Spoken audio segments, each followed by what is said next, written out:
السلام عليكم ورحمة الله. وعليكم السلام. الحمد لله رب العالمين والصلاة والسلام على سيد الأنبياء والمرسلين وعلى آله وأصحابه ومن تبعهم أجمعين وبعد.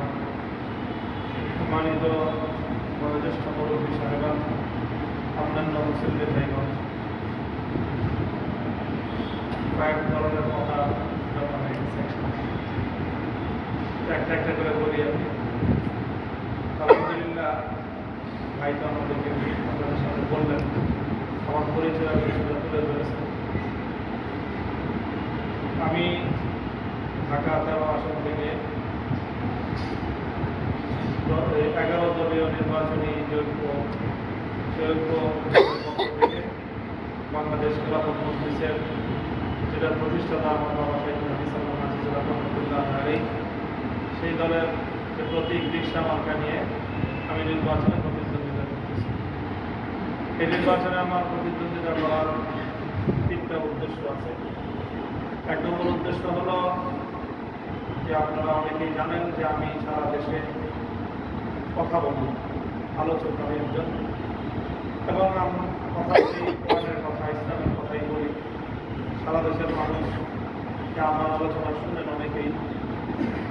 তো আমার মনে হয়েছে যে কথাগুলো আমি মাঠে ময়দানে মঞ্চে বলি, কোরআনের কথা, ইসলামের কথা, অন্যায় অবিচার জরুর বেইনসাফির বিরুদ্ধে ব্যাপক অনেক কথা বলা হয়।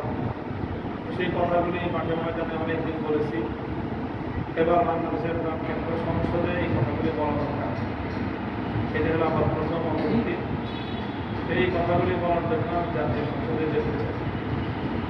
দ্বিতীয় হলো যে আমাদের এই বাংলাদেশ, আলহামদুলিল্লাহ, আমাদের এই দেশের স্বাভাবিকভাবে মানুষ মেহনতি মানুষ, পরিশ্রমী মানুষ।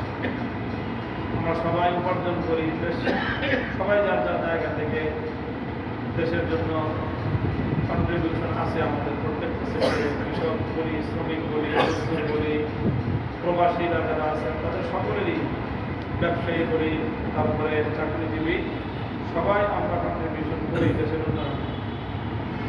কিন্তু একটা শ্রেণী আমাদের সকলের এই জমানো কিলকিল করে যা কিছু আমরা দেই রাষ্ট্রীয় কোষাগারে, এসব কে ফেলে। আমি বলতেছিলাম যে আজকে সারাদিন কাটছে আমার গরিব মানুষের সাথে, সহজ ভাষায় বলছি কথাগুলো, যে সংসারে 6 ভাই বোন 5 ভাই বোন সারাদিন কামাই করে আরে জায়গা একসাথে রাখে, আর এক ভাই আছে ওই রাত্রেবেলা চুরি করে। ওই 5 ভাই সারাদিন 14 ঘন্টা 16 ঘন্টা মেহনত করে যা কামাইলো, এক ভাই ওই 5 মিনিটে সব কামলা মেরে নিয়ে চুরি করে নিয়ে যাচ্ছে। এই সংসার কোথাও সচ্ছল হবে কেন? এই 5 ভাই যতই শ্রম দিই, ওই একজন তো চুরি করে। তো সংসার ভালো করার উপায় হলো একটাই, ওই ভাইকে বলতে হবে যে ভাই তোর আয় রোজগার করার দরকার নেই, তুই বসে বসে খা, আল্লাহ চুরি করিস। আমাদের দেশের অবস্থা আসলেই যে সারা দেশের সব সেক্টর থেকে এই যে দেশের যে এত উন্নয়নের গল্প যাই আমরা বলি, তো আমার অ্যানালাইসিস হলো আসলে বাংলাদেশের যতটুকু যা উন্নয়ন হয়েছে তার 95% প্রাইভেট সেক্টরের কন্ট্রিবিউশন, পাবলিক সেক্টরের কিছু নেই। অর্থাৎ সরকারি কোনো উদ্যোগ নেই বাংলাদেশের উন্নয়নের, কোনো সরকারি করে না। আপনি হিসাব করে দেখেন, যতগুলো সেক্টর পাবলিক আছে সব লস করে। ওই সেক্টরটা যখন প্রাইভেট হয়ে যায় হাজার হাজার কোটি টাকা লাভ হয়। আপনি বিমান করেন, বাংলাদেশ বিমান লস প্রজেক্ট, ইউএস বাংলাদেশে দেখেন প্রাইভেট বিমান চালাচ্ছে, তারা এখন সারা দুনিয়াতে তারা ফ্লাইট দিচ্ছে, লাভ করতেছে হাজার হাজার কোটি টাকা। আপনার রেলে যান, যেটাই পাবলিক সব সরকার যা সব লস, আর প্রাইভেট হলেই সে লাভজনক। তো বাংলাদেশের মানুষ পরিশ্রম করে, এরপরেও দেশটা সেই পর্যায়ে উন্নত হচ্ছে না। কারণ ওই আমরা 6 ভাই মিলে জমা দেই, আর এক ভাই বসে খাই, চুরি করে।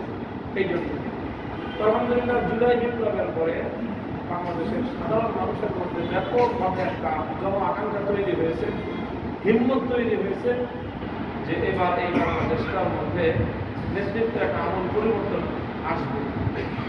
তো সেই আমূল পরিবর্তনের যে একটা আকাঙ্ক্ষা, একটা প্রত্যাশা এবং একটা হিম্মত এবং সাহস, এই জুলাই বিপ্লবের মানুষের সাহস বেড়ে গেছে অনেক। আগে মনে করতো যে এই দুই দলের সাথে পারা যাবে না, কাজে কেউ সাহস করতো না। একবার যখন ভেঙে গেছে, এখন আর এই দেশের সাধারণ মানুষ, যুবক, ইয়াং জেনারেশন তারা ভয় পায় না। তারা মনে করে যে পরিবর্তন আসা সম্ভব। তো যেহেতু পরিবর্তন আসা সম্ভব মনে করতেছে মানুষ, তো এখন যাদেরকে নিয়ে পরিবর্তন করবে সেখানে যদি আমরা জায়গা মতো না থাকি, তাহলে দেখা যাবে যে আবার ড্রাইভিং ফোর্সে কে বসে কোন দিকে দেশ নিয়ে যাবে বলা যায় না। এই জন্য সেই জায়গাটা থাকা দরকার বলে মনে করতেছি।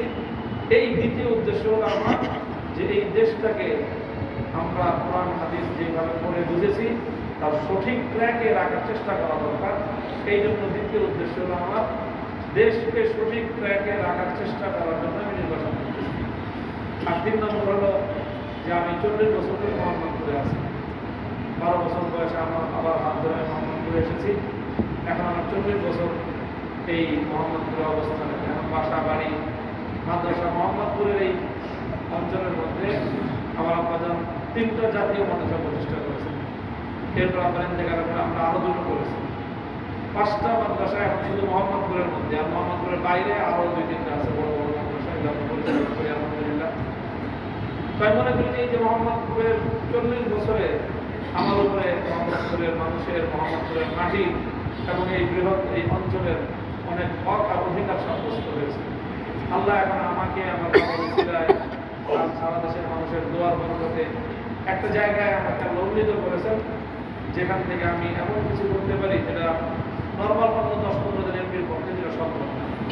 আমি যদি সেই জায়গাটায় যেতে পারি, আমার এলাকার যে সকল বড় বড় সমস্যাগুলি আছে, সন্ত্রাস, চাঁদাবাজি, মাদকের সাম্রাজ্য হয়ে আছে কিন্তু আমাদের এলাকায়, সারা ঢাকা সমস্ত মাদকের মানে প্রয়োজন যত সরবরাহ সেটা সব মোহাম্মদপুর থেকে হয়। মাদকের আখড়ায় পরিণত হয়েছে, একটা ক্রাইম জোন এখন মোহাম্মদপুর, বৃহত্তর মোহাম্মদপুর আদাবাড়ি অঞ্চল। এরপরে কিশোর গ্যাং, একটা ভয়াবহ ত্রাস ঢাকাবাসী। এই কিশোরদেরকে একদল মানুষ নানা অপকর্মে ব্যবহার করতে করতে একটা কিশোর গ্যাং তৈরি হয়ে গেছে মোহাম্মদপুরকে কেন্দ্র করে। এই অভিশাপগুলো থেকে এই এলাকাটাকে মুক্ত করার জন্য আমি মনে করি যে আমার একটা ভূমিকা রাখার সুযোগ আছে, এবং আমি আত্মবিশ্বাসী যে আমি যদি এলাকার দায়িত্বশীল হতে পারি, তাহলে নর্মাল সাধারণ এই সন্ত্রাসী গঠফাদাররা এলাকায় করতে ভয় পাবে ইনশাআল্লাহ। সাহসটা আছে আমার, কারণ এইটা আমার এলাকায় গণ্ডগোল করলে এটা জাতীয় ন্যাশনাল ইস্যু হয়ে যাবে, তারা খাটতে চাইবে না। এই জন্য এই এলাকাটা অন্তত এই অভিশাপ থেকে মুক্ত হবে, আমি করতে পারবো, এবং আমার এলাকার 40 বছরের হক কিছু আমি আদায় করার চেষ্টা করতে পারবো। এই 3টা কারণে আমি এই ইলেকশনটা করতেছি।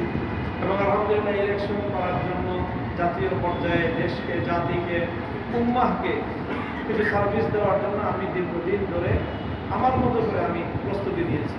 ভাই যেমন বলতেছিলেন 1996 সালে আমি জামিয়া রহমানিয়া থেকে দাওরায়ে হাদিস আমাদের কওমি মাদ্রাসার যে গ্র্যাজুয়েশন সেটা আমি কমপ্লিট করেছি, এবং সারা বাংলাদেশের কওমি মাদ্রাসা শিক্ষা বোর্ডের পরীক্ষা দিয়ে আমি তখন ফার্স্ট স্ট্যান্ড করেছি আলহামদুলিল্লাহ। এরপরে 31 বছর ধরে আমি সহিহ বুখারী শরীফের অধ্যয়ন করি। ওদিকে আমি আবার ইকোনমিক্সের উপর অনার্স মাস্টার্স করেছি, এবং বিশ্ববিদ্যালয়ে দীর্ঘদিন অর্থনীতিতে আমি শিক্ষকতা করেছি, এবং রাজনীতিও আমি ছাত্র জীবন থেকে করি। এই তাত্ত্বিক রাজনীতি করেছি বহু বছর, 35 বছর ধরে। আর এরপরে জেলখানায় 3 বছর থেকে রাজনীতির গ্রাজুয়েশন কমপ্লিট করেছি আলহামদুলিল্লাহ। তো রাজনীতির বিশ্ববিদ্যালয় বলা হয়, জানেন অনেকে শুনে থাকবেন যে শুধুমাত্র তাত্ত্বিক রাজনীতি দিয়ে রাজনীতিবিদ হওয়া যায় না, প্রকৃত রাজনীতি শিখতে হয় দীর্ঘ সময় জেলখানায় থেকে। তো আল্লাহ পাক আমাকে ওই কোর্সও কমপ্লিট করিয়েছেন। এই সব কিছু নিয়ে এখন আমি দেশের জন্য, ইসলামের জন্য, এলাকার জন্য আমি খেদমত প্রোভাইড করতে চাই। আপনাদের কাছে যদি মনে হয় যে হ্যাঁ আমি কাজগুলো করতে পারবো, তাহলে আপনারা দোয়া করবেন ইনশাআল্লাহ। ইনশাআল্লাহ। আমার এবারের মার্কাটা হলো রিক্সা জি মার্কাটাও নতুন হলে কি হবে, খুব জনপ্রিয় জি। ঢাকার শহরের জন্য। ঢাকা শহরে রিক্সা বড় লোকেরও সে ভরসা, আর গরিবের তো আছেই, রিক্সা ছাড়া উপায় নাই। বড় লোক বাড়ি পর্যন্ত বসতে চাইলে রিক্সা ছাড়া গতি নেই। তার মানে হলো ঢাকাবাসীর জন্য আসলে খুবই জনপ্রিয় একটা মার্কা হলো রিক্সা।